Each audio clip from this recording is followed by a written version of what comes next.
ক্যাম্পগুলো বা আমাদের Chulkati protection camp, এই ক্যাম্পেও আমরা নামতে পারি না। আমরা যেটা নামতে পারি বায়োস্ফিয়ার রিজার্ভ ফরেস্টের মধ্যে বনি ক্যাম্প, কলস ক্যাম্প এবং টাইগার রিজার্ভ ফরেস্টের মধ্যে যে নেতিদোপানি ক্যাম্পটা আছে, এটাও কিন্তু এমন একটা সময় ছিল টোটাল বন্ধ করা ছিল। আমরা যারা হিন্দু ধর্ম অবলম্বন করে চলি, হিন্দু ধর্মে যে মনসামঙ্গল কাব্যগ্রন্থে বেহুলা লক্ষিন্দরের ঘটনা বর্ণনা করা আছে, অনেকে মনে করেন যে এটা সেই নেতিদোপানির ঘাট, যেখানে বেহুলা তার মরা পতিকে নিয়ে ভাসতে ভাসতে এসে নেতি অর্থাৎ এই ধুপুরের সঙ্গে শিবের কাপড়কে যে শিবকে সন্তুষ্ট করে শিবের পরে আবার পুনরায় তার স্বামীর মরা পতি অর্থাৎ স্বামীর জীবন ফিরে পায়।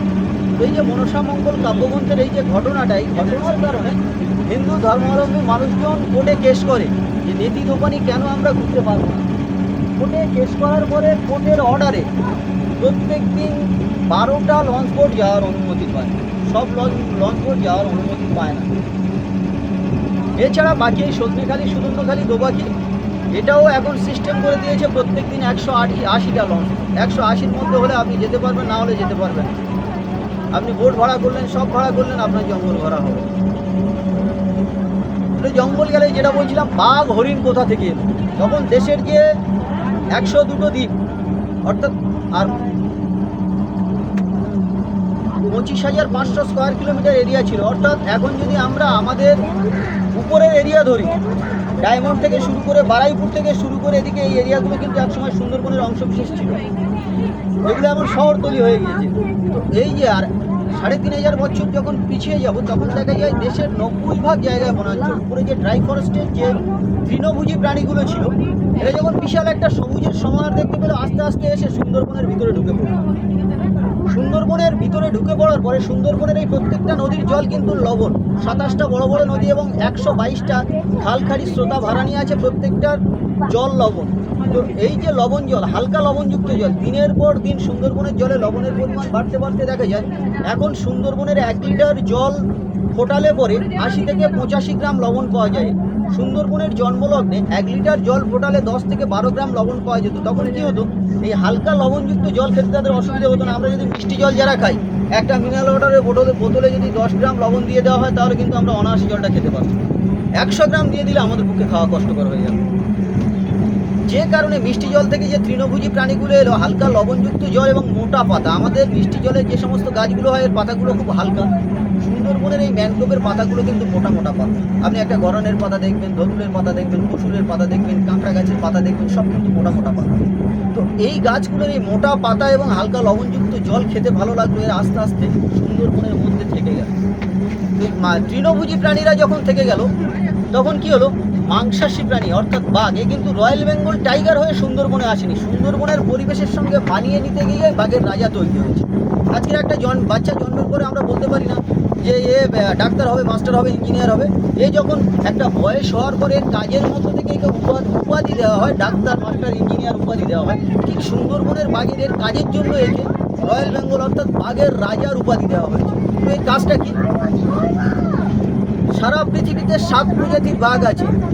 এই 7 প্রজাতির বাঘের সংখ্যাটা প্রায় 1,23,000 প্লাস, যেখানে আমাদের সুন্দরবনের বাঘের সংখ্যা প্রায় সীমিত।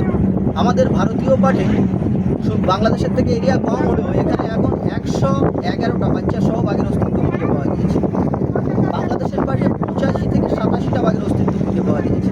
এর কারণটা কি, আমাদের ভারতীয় পাঠের সুন্দরবনের অর্ধেকের বেশি সংরক্ষিত বনাঞ্চল। বাংলাদেশে কিন্তু পুরোটাই বাপার। আমাদের সুন্দরবনের ভারতে একটা গাছের পাতা ছিঁড়তে দেওয়া হয়, জঙ্গলে নেমে কাউকে ঘুরতে দেওয়া হয় না, একমাত্র ক্যাম্প এরিয়ার মধ্যে ছাড়া। বাংলাদেশে কিন্তু এখন সিজন ওয়াইজ গোল পাতা কাটতে দেওয়া হয়, জঙ্গলে নেমে লোককে ঘুরতে দেওয়া হয়। টুরিস্টরা অনায়াসে জঙ্গলের মধ্যে থেকে ঘুরতে যায়, যেটা আপনি ইউটিউবে বাংলাদেশের সুন্দরবন সার্চ করলে দেখতে পাবেন। কটকার চর, দুবলার চর, এই সমস্ত জায়গায় নামিয়ে টুরিস্টদেরকে ঘোরানো হয় ফরেস্ট গার্ড থেকে। এছাড়া কি হয়, বে অফ বেঙ্গলের মোহনার উপরে ওখানে একটা এরিয়া আছে দুবলার চর বলে, যেটাকে 500 স্কোয়ার কিলোমিটার এরিয়া মৎস্যজীবীদের জন্য, মাছগুলোর খামার, থাকার জায়গা, টিউবওয়েল, এই সমস্ত করে একটা বাজার বসিয়ে দিয়েছে সরকার মাছ ব্যবসার জন্য। বঙ্গোপসাগরের মোহনার উপরে সুন্দরবনের একটা অংশ বাংলাদেশ সরকার। যে কারণে দেখা যাচ্ছে বাংলাদেশের পাড়ে প্রচুর বোট পেট্রোলিং হওয়ার জন্য বাঘের সংখ্যাটা কম। আমাদের এই দোবাকির পর থেকে, নেতিদোপানির পর থেকে কোনো রকম মোটর বোট জঙ্গলের ভিতরে পেট্রোলিং হয়। আমাদের পলস ক্যাম্পের পর থেকে দক্ষিণ দিকে কোনো রকম মোটর বোট পেট্রোলিং হয় না জঙ্গলের ভিতরে। এগুলো পুরো সেঞ্চুয়ারি কোর অর্থাৎ ন্যাশনাল পার্ক হিসাবে ঘোষণা করা হয় না। এই এরিয়ার ভিতরে কোনো রকম মোটর বোট পেট্রোলিং করতে পারবে না, একমাত্র ফরেস্টের বোট ছাড়া। যে কারণে নিরাপদ আশ্রয় পাওয়ার জন্য বাঘের সংখ্যাটা বেশি। আজকের আমরা যে গ্রামে বাস করি, গ্রামে যদি বাঘ ঢুকে যায় মানুষ কী হবে, নিজেদেরকে লুকোনোর জন্য ব্যতিব্যস্ত হয়ে পড়বে, যে ঘরে রাত্রে কেউ বেরোবে না। আমাদের গ্রামের দিকে যখন বাঘ ঢোকে, অ্যাটাচ বাথরুম নেই, কী হবে, পায়খানা পেশাব করবে বা বালতিতে সকালবেলা বাইরে ফেলে দেওয়া হবে, বাইরে ঘর থেকে কেউ বেরোবে না রাত্রে। ঠিক আমরা যখন বাঘের এরিয়া থেকে এরকম মোটর বোট লঞ্চ নিয়ে পেট্রোলিং করতে করতে যাবো, ওরা কী হবে, নিজেদেরকে আড়াল করতে ব্যতিব্যস্ত হবে, ওরা তো বাইরে এসে দেখা দিতে আসবে না। আমার কী দেখা দরকার আছে বাঘের, যে মানুষকে গিয়ে আমি দেখা দেবো? ঠিক সেরকম সুন্দরবনে জীবজন্তু থাকা সত্ত্বেও কিন্তু আমরা সহজে দেখতে পাই না। তো তাই বলে নেই ভাবলে ভাবাটা ভুল হবে। এছাড়া এই যে আপনারা আমাদের সঙ্গে দুদিন ঘুরছেন, কালকের দিনটা কিন্তু আমাদেরও ভালো লাগেনি আপনাদেরকে, কারণ সেই পরিবেশটা কালকে তৈরি করতে পারিনি, আপনারা আস্তে আস্তে 12টা বেজে গেছে। তো আজকে সেটা যতটা পুষিয়ে দেওয়া যায় সেই চেষ্টায় আমরা আছি। সজনে দোবাকি করেছি, Sudhanyakhali camp, সজনেখালী camp, Pakhiralaya camp, এই 3 জায়গায় এখন আমরা নামবো। তো আপনাদের সময় কম দিয়ে উপর থেকে ঘুরে আসতে হবে। অন্য সাইড থেকে করলে পরে এইটা 3 দিনের রুট, 2 দিনে কোনো জায়গা থেকে এই রুটটা কভার করতে পারবে না।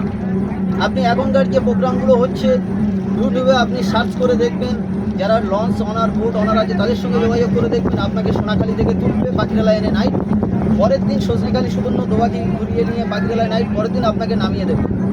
এই ঝড়খালি বলুন আর কৈখালি বলুন, এই এরিয়াগুলো, এই মাতলা বলুন, বিদ্যা, এই মাতলার উপরে ঘোরা, বিদ্যার উপরে যে ঘোরা, এই যে ঢেউর দোলানি, এই যে মজাটা আপনি কিন্তু পাবেন না। এটা পুরো বাদ। এই টোটাল এই 3 ঘন্টার এরিয়াটা আপনাদেরকে 3 দিন ধরে ঘোরাবে।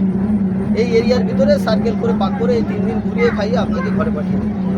খাওয়া দাওয়ার বিষয়টা অ্যারেঞ্জমেন্ট খারাপ, সব কিছু খারাপ, কিন্তু সব কিছু মানিয়ে নিতে হবে। সুন্দরবনে এসে সব জিনিস আমরা অ্যাভেলেবেল পাই না। কলকাতার মতো কলকাতা বাজারে গিয়ে আপনি যে মাছটা খুঁজবেন পাবেন। আপনি এই ঝড়খালি বাজারে নেমেছেন, আমার কৈখালি বাজারে যাবেন, আপনি গিয়ে মাছ খুঁজলে পাবেন না। আপনার প্রয়োজন যেটা সেটা পাবেন না, যেটা বাজারে আছে তার মধ্যে থেকে আপনাকে বেঁচে একটা কিছু নিতে হবে। সুবিধা অসুবিধা সব কিছু হবে, মানিয়ে নিতে হবে। খাওয়া দাওয়া কালকে দুপুরে একটু রান্নার সমস্যা হয়েছিল, তারপরে এখন আপাতত মোটামুটি সব ঠিকঠাক আছে। মানিয়ে গুছিয়ে নিয়ে সবাইকে চলতে হবে, না হলে এই ছোটোখাটো জিনিস আবার একদিন বড় হবে। আপনারা এসছেন, আপনাদের আরও 10টা বন্ধু বান্ধব আসবে, সবাইকে নিয়ে এইভাবে জঙ্গলে আমরা ঘুরবো আগামী দিনে, এই আশা রাখছি সবার কাছে। তো আমার ছোটো বক্তব্য এখানে শেষ করছি। নমস্কার।